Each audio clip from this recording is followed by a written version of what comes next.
I'm Deborah Owens, America's Wealth Coach, and it's time to get wealthy. You're going to learn exactly what you need to know and do to finally achieve the level of financial success you desire and you deserve. Women of color were responsible for 89% of businesses that were launched in 2019, but many of them will not even achieve six figures in revenue. So, what do they need to do? Well, we need to do to finally get beyond that seven figure mark. Well, joining us today is someone who's going to share exactly that. But here's what they don't want you to know about women of color starting businesses. The first thing is it's the fastest growing demographic. And secondly, only 2% of women owned businesses even achieve seven figures. And then finally, 90% of those businesses don't reach six figures. And that's why I'm excited to have our next guest on. She's Betty Hines. She's founder and CEO of Women Elevating Women. She's a business strategist and has a platform designed to make sure that women of color get access to resources and capital. And that's why I want to welcome Betty Hines on Get Wealthy today. Thanks for joining us, Betty. Hi, Deborah. Good to see you. Good to be seen. Well, I'll tell you what is really interesting about you is that I've known you for years. You were a former financial services executive with one of the largest insurance companies in the world. You launched your own insurance company, just to give folks a little bit of background.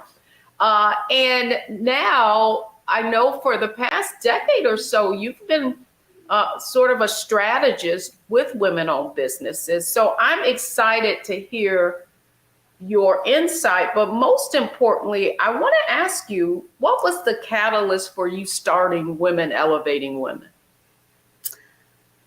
My purpose and vision for starting Women Elevating Women, or WOO, as we affectionately call it, is because I saw a high number of a large volume of women of color who just couldn't get past the six figures. They were stuck. And a lot of it had to do with their inability to access capital, and not just access capital, but secure the capital. And they didn't know about some of the basics, which I call my 5 C's of success. So for that reason, I wanted to reach out to them and also share with them my victories, and not just my victories, but my losses, because they can't always embrace your victories, but they can understand your losses and missteps. And I did not want them to make the same missteps that I do. So that was the catalyst. I wanted them to go further and elevate higher. It is true. Well, when you look at the statistics, Betty, that's one of the glaring aspects of entrepreneurship. And it's not just women of color who find it to be challenging. The truth is that 5 out of 10 businesses are going to fail within the past 5 years. Within the first 5 years. And so I think the question really becomes, how can you become successful in business? And I think that what I want to begin with is just the framework and the model that we use on Get Wealthy for success, and that's mindset, strategy, and execution. So I really want to start there with you, just around the mindset. What are the attitudes, beliefs, and behaviors that you believe women who are able to scale need to have? Thank you for asking that question, because what I did, my 5 pillars are based off successful women entrepreneurs and successful executives. And I will jump to the first one, which the 5 C's is collaborate. And we don't have that mindset. I don't like to say this openly, but we're getting better at it. Women struggle with collaborating with each other. And for that reason, one of the things that I demonstrate in the sessions that I have is that you can go further together if you collaborate. So that is one of the things. And the other one are the business connections. We don't do the introductions for each other. because you know somebody that I might know and vice versa. So why not share that introduction so someone else can take it a little bit further? And as you've heard this said many times, lift as you climb. And these are just basics that we need to teach and learn from each other. So the two key out of the pillars are learning how to collaborate and learning how to connect. Those are vitally important. And those are traits, behaviors. That's a mindset that we need to learn how to embrace. Well, it's interesting because I would submit to you that is not only relatable in entrepreneurship, but business as a whole. True. And so the next question that I have for you really is just around mindset. I know that there are a larger percentage of first generation entrepreneurs as women of colors and as women of color. And I wonder what your perspective is on that, maybe being an impediment to growing. No, I'm not so sure I would call it an impediment. It's a learning exercise, and that's all part of the mindset. When I was growing up, for me, didn't think about being an entrepreneur. It was always to work for somebody else. And to work for somebody else, scale that corporate ladder, and then you'll be successful. You'll be safe. So the mindset then was like you work there for 25, 30 years and then retire. And you're no more the good for that. You've helped that business soar and scale and be profitable. But they did that on your back. And that was one of the reasons why I made the decision to let's give it a shot. Let's become an entrepreneur. I'd rather have tried it than not try it. And we did do that when we decided to go out and become successful by launching a property and casualty company, a boutique company. So we did that. But it is a certain mindset. It's determination. It's wanting to be on your own and to have your own hours. You work very, very long hours, as you know, but just being your own and having your own, to me, is very fulfilling. And that's what I feel is my destination and my purpose here on this planet. Well, it's interesting that you characterized it in that way, because that's one of the mindsets that we really talk about on Get Wealthy. And it is that income earner mindset that really is the traditional roadmap for success, right? College, career, climb that corporate ladder, and you'll get the golden ring. But what we have been finding is that if you look at just upward mobility in organizations to make those multiple hundred thousands in salary, that it's been very limiting for women of color. And so as a result, my question is to you, do you feel like that's why that number of 89% of businesses being started by women of color, that is why many women are exiting that old income mindset and shifting to entrepreneurial pursuits? Oh, absolutely. No doubt. No doubt. They want to be on their own. They want to be able to do multiple things. And when you sit back and you think about it, the time and effort, the time, energy that you put into somebody else's corporation, you could be doing for yourself. And so you've learned, depending on where you've worked, you've learned those basic skill sets, and they're transferable. Certain skills are very, very transferable. And I'm proud and happy that we're recognizing that and taking those skills, transferring it into our own, and then making it for our own, modeling it to something that we can work with. Yeah, so I want to push back on you on that, and what I would say is that if I look at my own trajectory, and you've known me for years, I've been in and out of entrepreneurship in terms of organizations, and I found it so tough for many years to get past those six figures, because I do feel like one of the things when we go into entrepreneurship that we may diminish is the fact that we have this corporate business model of support around us, and it can be difficult understanding how to create that in a budding business, a new business, particularly when you don't have access to capital to be able to buy those kinds of services and hire people, right? Right. To have them around you supporting you. You're right. Uh, Experience that myself. There's a comfort level when you're in corporate America. One of the, if you could, a do-over is that when we go into entrepreneurship, people of color, that not all, I won't label everybody, that we think about using our own money. We try to borrow from auntie, uncle, kids, what have you. Whereas that's not, those aren't lessons, at least I wasn't taught from my parents. Use other people's money. I mean, you hear that phrase a lot, but, and it's not just using their money, but we need to be taught how do you get access and secure that money. So until we learn those traits, we're unable to destroy the tradition of, okay, you use your own money, no debt, and not all debt is bad. So that is a change in our thinking, and it has to be that we encourage the other entrepreneurs of color to do likewise. That is why I think it's important that they have models. And there's a saying by the 100 Black Men, and I'll probably slaughter it, but they say, if you see it, you can believe it. I frequently bring other successful women of color into and tell your story. What was your journey? I mean, it's not like you came or gifted with a family trust. What steps did you take that allowed you and gave you the confidence and the courage to go out and get that funding, those grants?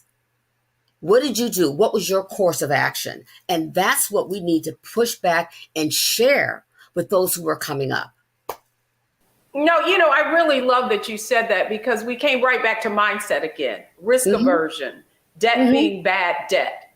And so much of that can be limiting. And to your point, I mean, when I started Owens Media Group, I, used funds from my 401k. I didn't take it out. I took a loan from it and paid it back. And I did all these different things that I felt necessary so that I wouldn't have even someone coming out of the investment industry with a higher propensity for risk. But on the personal side, what I didn't want to do was risk our personal assets. And that brings me, this is a great transition into our next conversation, and that's around strategy. So when we come back, we're going to talk about strategy. So what do you, if you are a business owner trying to scale, need to do so that you can accelerate your growth and go to 6 figures and 7 figures and beyond? We'll tackle strategy when we come back.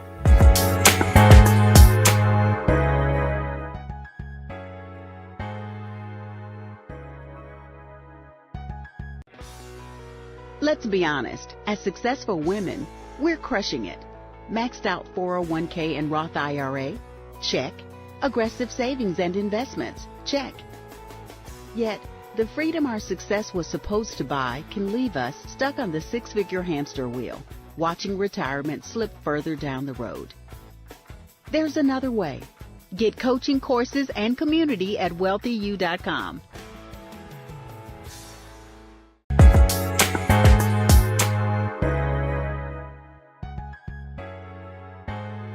Welcome back, everyone. I'm Deborah Owens, and we're talking about one of my favorite topics, and it is entrepreneurship and the fact that women of color are starting businesses at a rapid rate.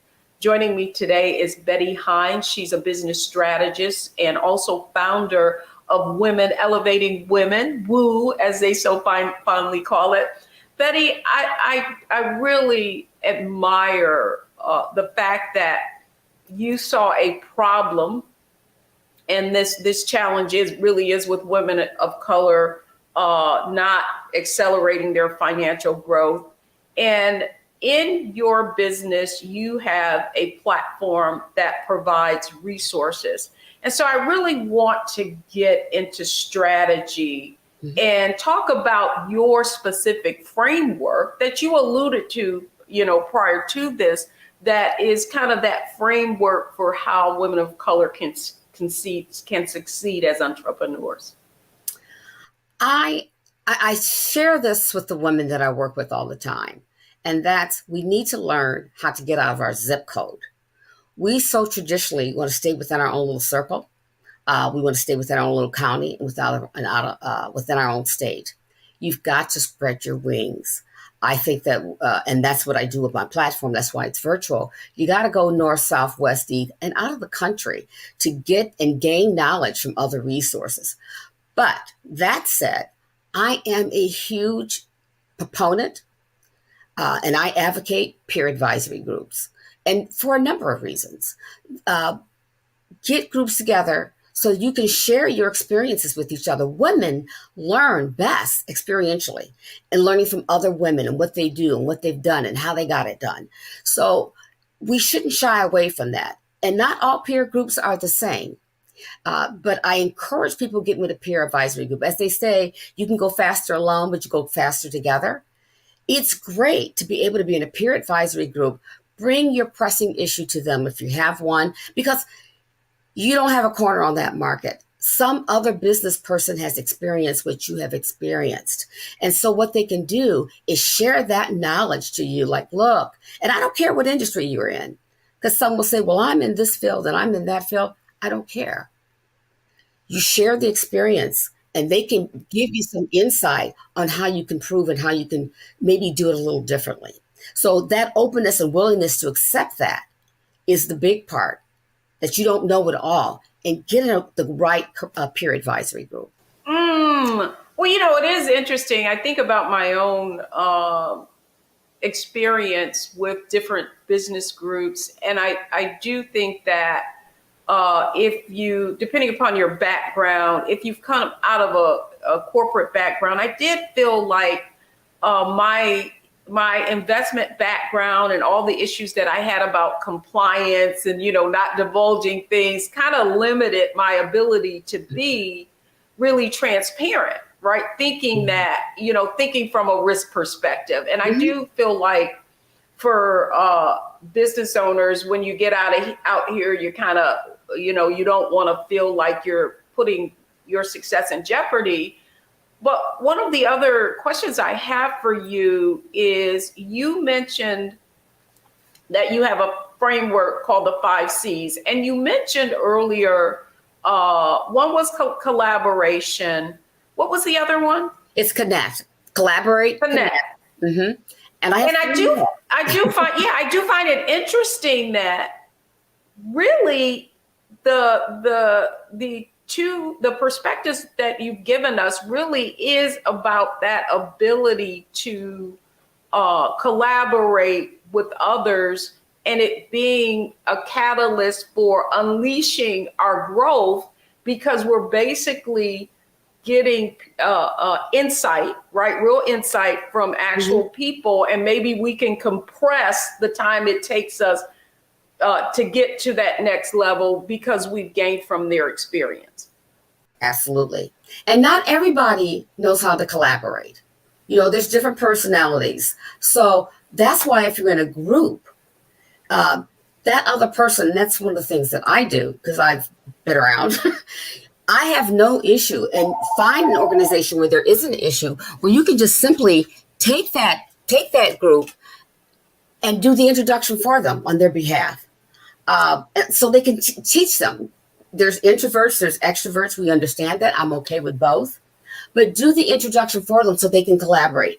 What my strategy is to bring two women together or organizations together and say, have you given some thought about collaborating based off the different skill sets and the attributes that are in each one of their businesses? Because people don't think like that. They always think of themselves as the Lone Ranger. So that is an art. It's something that can be learned. It's not always inherent, but they can learn it. And then the connection. The connect piece is everybody knows somebody, as I said earlier, that you can connect with.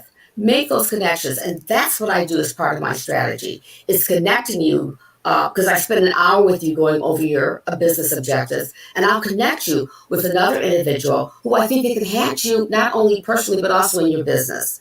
And those things are critically important, I think, to scale. I love the way you're framing this, because I do feel like it's not, you kind of, how you are introduced in, right, can really accelerate that relationship, is because that person, and I believe this is the most valuable capital of all, is leveraging their social capital with you, right? Introducing you to that person that you already have a relationship with.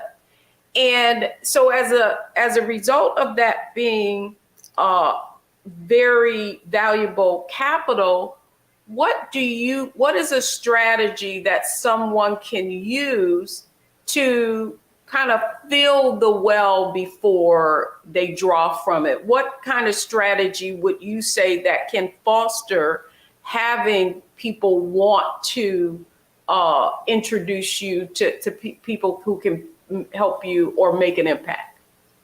I'm glad you said that, because there's a senator, Cory Booker, that would always say, people who want to drink from the well they didn't help dig.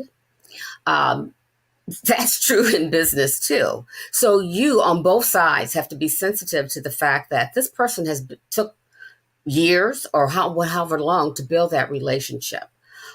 So I take that risk. I take that risk with individuals and make that introduction. And you're absolutely correct in doing those introductions, because if I'm going to introduce you to someone and they know me, in their mind, you've already been vetted.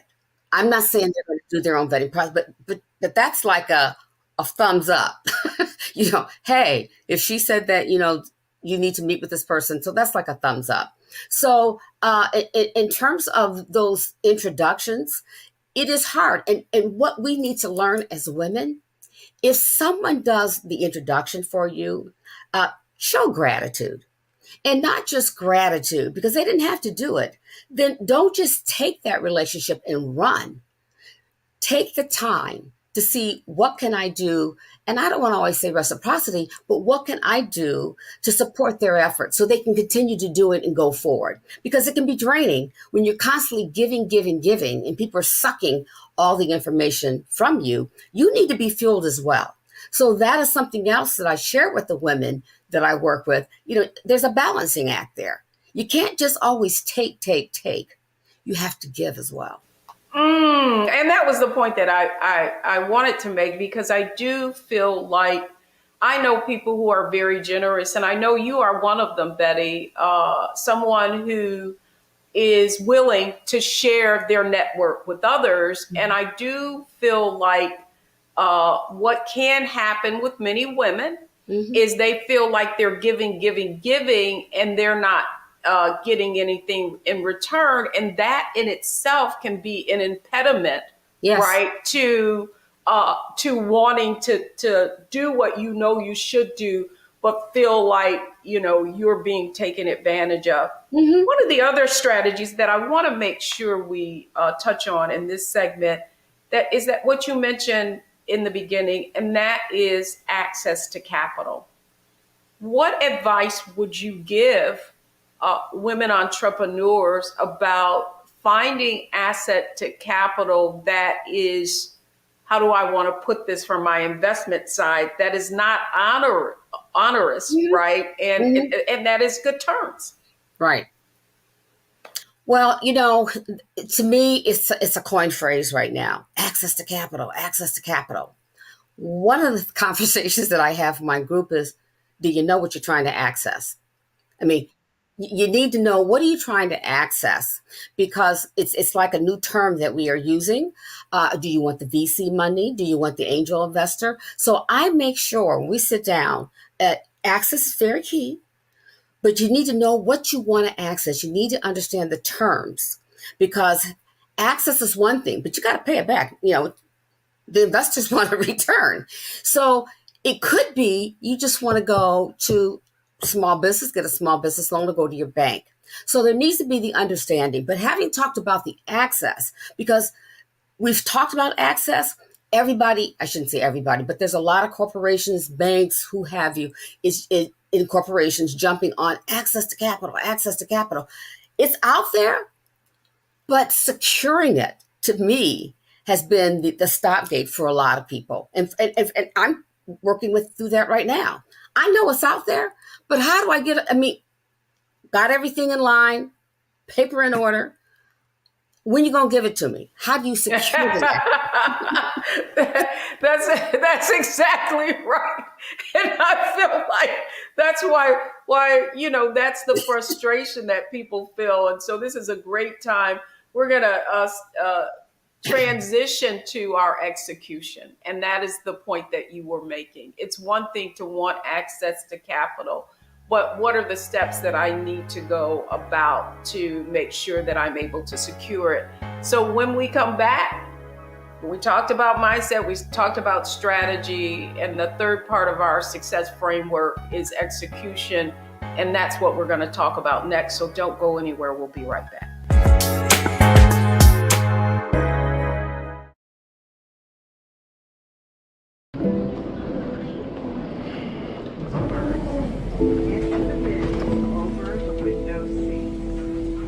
Are the only bins that will accommodate larger rollerboards.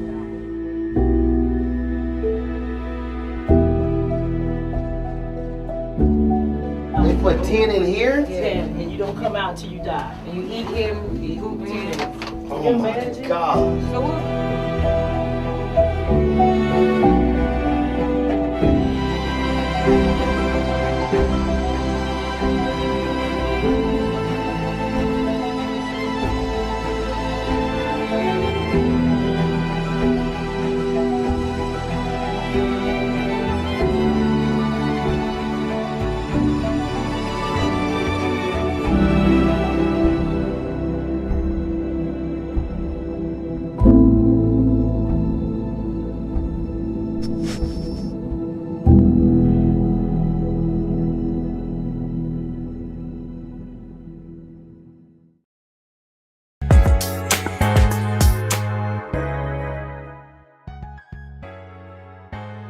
I'm Deborah Owens, America's Wealth Coach. You've been watching Get Wealthy, and hopefully you're learning something about getting wealthy through entrepreneurship. My guest today is Betty Hines. She is the founder of Women Elevating Women, and it's a virtual resource platform that helps women of color get access to resources of all kinds.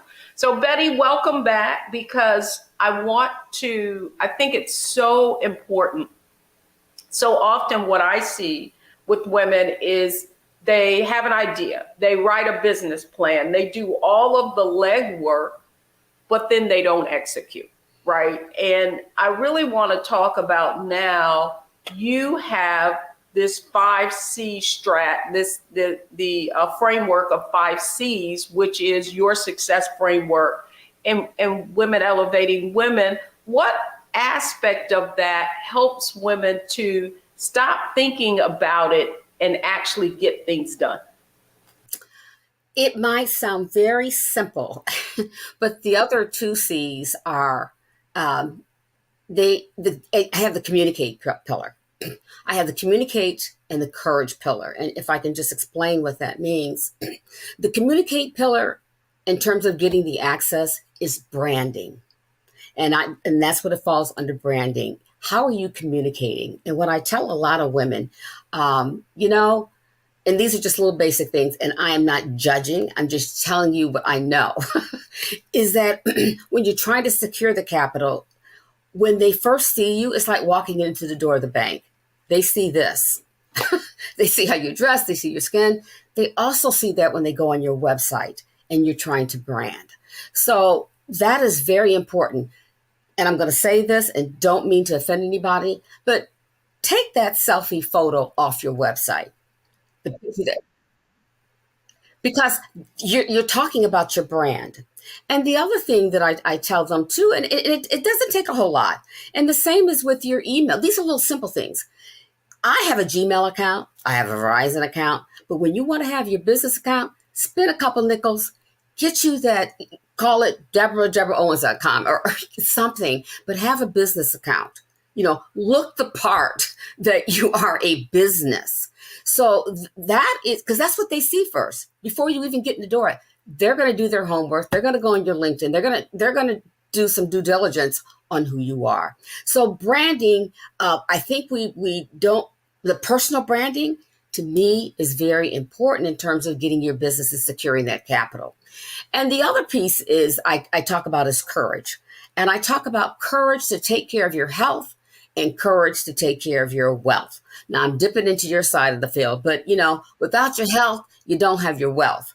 So I do bring people in. I've got doctors to talk about your health, particularly for women, because we think we're super women, and I know you take off that cape, but it was more prominent during COVID. We found ourselves, a lot of the women that I have, would have kids, they're fixing breakfast and lunch and they're doing this and they're doing that. And it was affecting not just the physical, but the mental health. So also the finance, stop trying to do it all. See someone like a Deborah Owens and the few money that you do have, learn how to invest those funds. You are not going to know everything. So get the right people on your team. And that is a critical piece, not just for your business, but for your legacy and for your family. So make sure, and I bring in people who are CFPs, I bring in financial people to talk to the group about how to protect your finances. Well, it is interesting. I think for entrepreneurship, very early on, even coming from this background, so much of my desire to want to be successful caused me to, because I didn't have that system in place that I had in corporate in terms of a 401k and all of the other benefits, the health savings accounts, the life insurance, all of those other benefits that I had through my employer. I really didn't know how to make that transition. And I think it goes back to mindset. Oftentimes, if we look at those statistics, what we see that the reason our businesses aren't moving beyond that 6-figure level is simply because we've created a job. And so we still have this employee mindset, even though we are a business. And so I guess my question to you, Betty, really is what, because I love the fact that one of those C's are courage. And I feel like sometimes we won't ask for help for fear, or have the courage to ask for help for fear of being judged on or how we would be perceived. Mm-hmm. You're right. And I'm in that box. I had to do a personal SWOT analysis. And when I did, because there's the business SWOT, and I did the personal one, it was so revealing that I did not want to ask. Now, I can ask for everybody else, but I didn't know how to ask for myself. So it's very revealing, and that is typical. I don't want to. I said it. It's typical woman of color. We don't want to ask for help. We can do it. We can do this and do that and do that and do all these things. Do all the jobs. But we got to step back. If you're going to run a business, you got to step back. And it's to bring on the right people. You don't have to hire them, do a 1099. Bring on the right people to help you where their expertise is their expertise. If you're going to run it like a business. And the financial piece to me is huge. I have a CFP that's working with me because you're right. In the corporate world, you had all those, the 401ks and all those other bennies. You had stock options, all that. But now with being a business owner, what I do is that I have under our courage pillar, I have those financial people, and there's different areas of finance. So I bring them all in. They meet with the Woo crew and they talk to them and tell them what the benefits that they have to offer. And then they can meet with them one-on-one, because that's something else that we don't do and that I do in our peer advisory group. We have these incredible women. So I give you a platform to talk about what you do. There's nothing wrong with talking about your business. I have no problems with you soliciting business. If it's going to help someone else, that's why you're in Women Elevating Women. In order to elevate them, they need to know what you do and what you do well. So these pillars also provide a platform for the other women to talk about. And it's like a rehearsal. To do a rehearsal on, this is what I do and this is what I do well. And it's also a lesson. Yeah, I mean, that's the whole point of being in business. And not only that, I come out of sales and I love to sell. But the reason I love to sell is because I believe I'm serving, right? Mhm. Like if I really have a, if I believe in what I do and I know that it's going to impact someone in a significant way, then I don't have to feel shy about telling them that. But now Mhm. I want to ask you about, and I feel like when we look at the other side of those statistics, the fact that 5 out of 10 businesses fail within their after their second 5 years, if you will. I mean, 9 out of 10 businesses, I think, after the fifth year. The question I have for you, as someone who has been exposed to so many businesses, how do you how do you recover from a setback? What advice would you give our viewers? Well, for one thing, I would suggest take the learnings from it. You need to do a business analysis as to what could I've done differently. What what steps could I've taken differently? And don't do it by yourself. Do it first, but then get some trusted advisors to give your opinion. I would like to think that you have an advisory council, because if you have people, you don't have to be a 10 million or $20 million business. Get you an advisory council and run those. Make sure you're bouncing those ideas off your advisory council, because Well, Betty, sometimes you just mentioned that. I want you to explain to our viewers what an advisory council is, because sometimes I think we look at it as, sort of a board of directors, Mhm. but an advisory council is more, would you say, informal? And how would I go about crafting one for myself? Great question.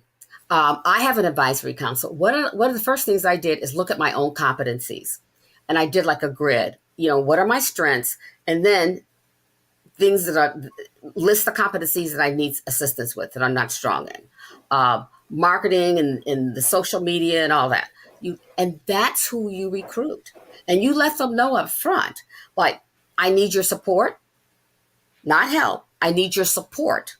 I need your support in being on my advisory council to help me, to assist me in taking this to the next level. If you look at my website, take a look at the advisors that I have to the CEO. And we're going to be posting my advisory council. But the advisors to the CEO, these women, 4 of them, are 50 fastest women-owned led business.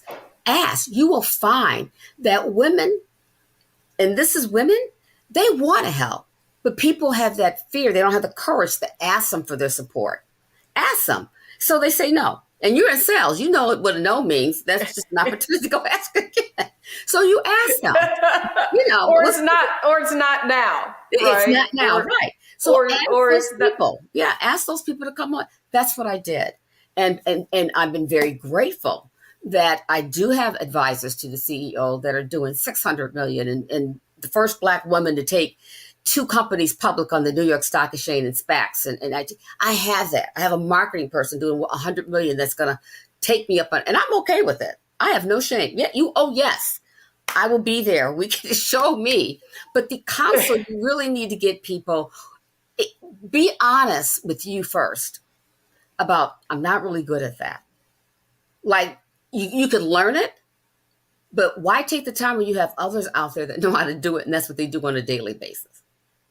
Well, So ask. here's you. I think you've given us so much wisdom, Betty, because I do feel like, as a woman business owner, that when you see someone achieving a certain level of success, that you can feel like, oh, well, she's so busy, I don't want to be a bother. And I think, what I have learned, not what I think, what I have learned is it's those busy people that are the ones that are the most efficient and effective. And I think the other point that you just made is so poignant. And it really, sometimes when you're growing a business, when you're in your early stage, you may not be able to afford to hire some fancy business development firm for tens of thousands of dollars or marketing firm. But one of the ways that you can still get access to that insight is through that advisory council. And then finally, the other aspect of it that I think is very important is sometimes I know I've hired people and I've been disappointed. And part of that error in judgment was because I didn't know what I didn't know, and I didn't know what to ask them. And sometimes people proffer and they say they can do this, they can do that. You can even go on their website, you can get referrals, but it never really quite tells the whole story. And I think the point that you're making, the advisory council really can be a way of you getting that access to that expertise, someone knowing your business as well, without having, to feel like you've got to have tens of thousands of dollars to do so. And you don't need to have 10, 12, 15 people. Start off, an area where you're comfortable with. You can have 2 to 3, but there's so much value in getting another opinion and to have another set of eyes on something, another set of ears on how do you think this is working, and be open for that positive feedback. That's good. That's good. Well, Betty, that takes us to our next segment, and that's our Analyze, Optimize, Maximize segment. You've covered a lot of ground, and so I want you to think of this next segment as our lightning round. How are we going to put all this together so that ultimately our viewers can take action on the great insight that you've given today? So don't go anywhere, folks, because next is Analyze, Optimize, and Maximize. We'll be right back.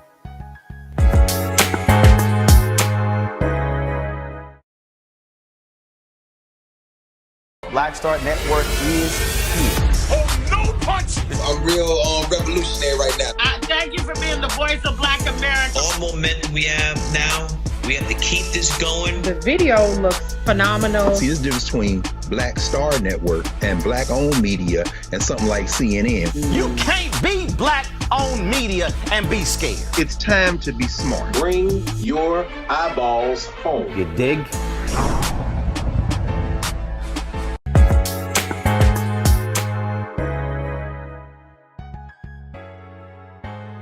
Welcome back, everyone. I'm Deborah Owens, and this is Get Wealthy, and we've been talking about entrepreneurship today. Women of color are one of the fastest growing segments. However, when you look underneath that hood, what you see is many aren't growing. And so joining me today is Betty Hines. She is a business strategist as well as founder of Women Elevating with Women, a virtual platform really designed to help women scale.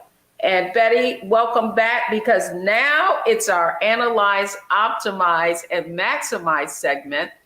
And what I'd like for you to kind of share, I love the framework, so that if you can perhaps in this round, give our viewers an overview of what the 5 C's are all about. Sure, love to.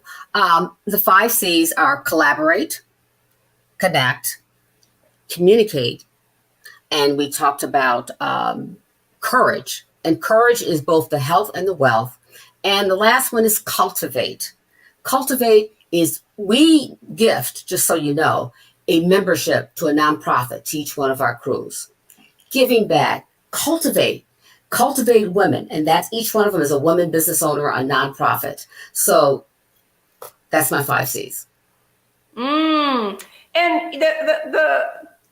one of the things that really struck me that has been a theme through each one of the segments that we've been through, mindset, strategy, and execution, has been collaboration. And I wonder, as you look at other entrepreneurs and all of these successful entrepreneurs, if that's something that you have noticed about them that they have in common, that ability to collaborate effectively with others. Absolutely. In fact, they're based off successful women entrepreneurs and executives.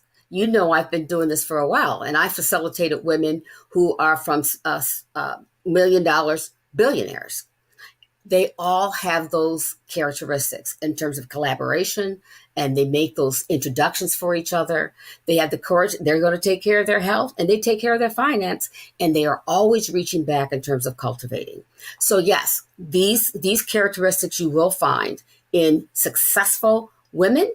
Just read about them, entrepreneurs and executives. And lastly, Betty, I'd love for you to leave our viewers. You have spent almost 2 decades advising and being very intimate with successful women entrepreneurs.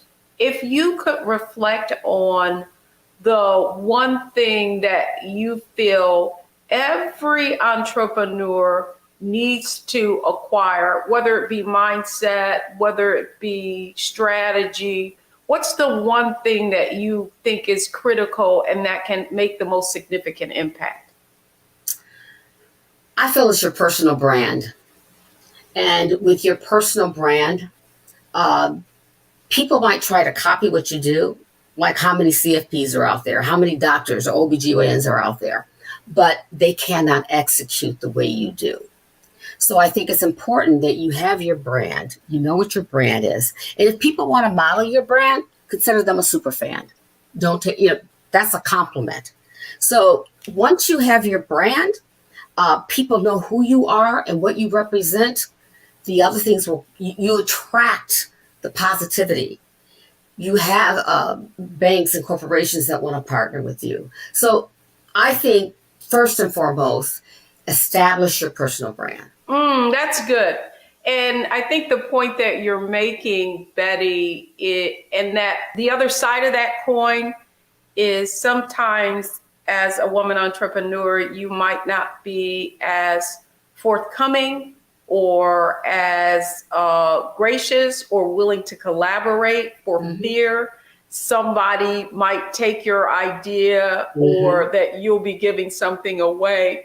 When in fact, the point that you made, it's one of our 7 wealthy habits, is everybody has a unique competitive advantage that can differentiate them. And one of the points that you're making, that could be brand, and that's something that you've seen across the board on with successful women of color. Absolutely. Excellent. Well, Betty Hines, thank you so much for coming on and really sharing your wisdom on what women of color entrepreneurs need to do in order to accelerate their financial growth to 7 figures and on. Please tell our viewers how they can learn more about what you do. Sure. We just had our kickoff on January 11th, recruiting more Woo Crew members. Go to woocrew.com. That's WEWCREW.com. And you will enjoy hearing from successful women and testimonies. And then there's information on how you can become involved. Join us. That's awesome. Okay, well, folks, thanks for joining us on Get Wealthy. But before we go, here are the 3 takeaways from today's show. I'll share that with you when we come back.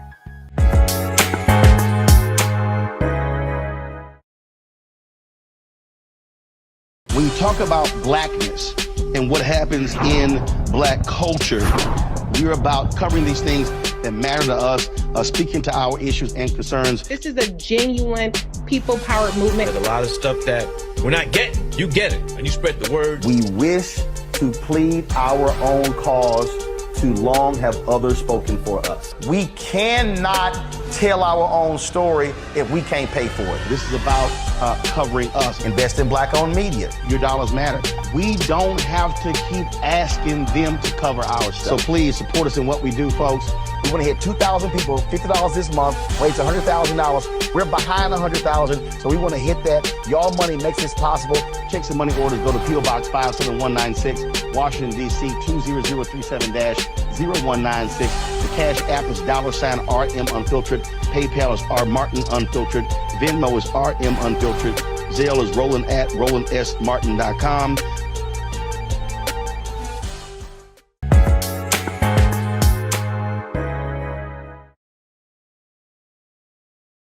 Welcome back, everyone. I'm Deborah Owens, America's Wealth Coach, and you've been watching Get Wealthy. And today we were talking about women of color, and entrepreneurship. Here are the 3 takeaways from today's show.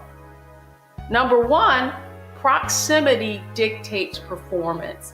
And getting in a room and collaborating with other women, as our guest so aptly put today, is one of the keys to success in your scaling. Secondly, position yourself to prosper with others. And that really means, in the way Betty described it, that personal brand is very, very important because you're going to attract like-minded people. And last but not least, and she could not have said this more aptly, and the fact is no one accomplishes anything of significance on their own. That's going to do it for me this week on Get Wealthy. Thanks so much for watching, only on Black Star Network.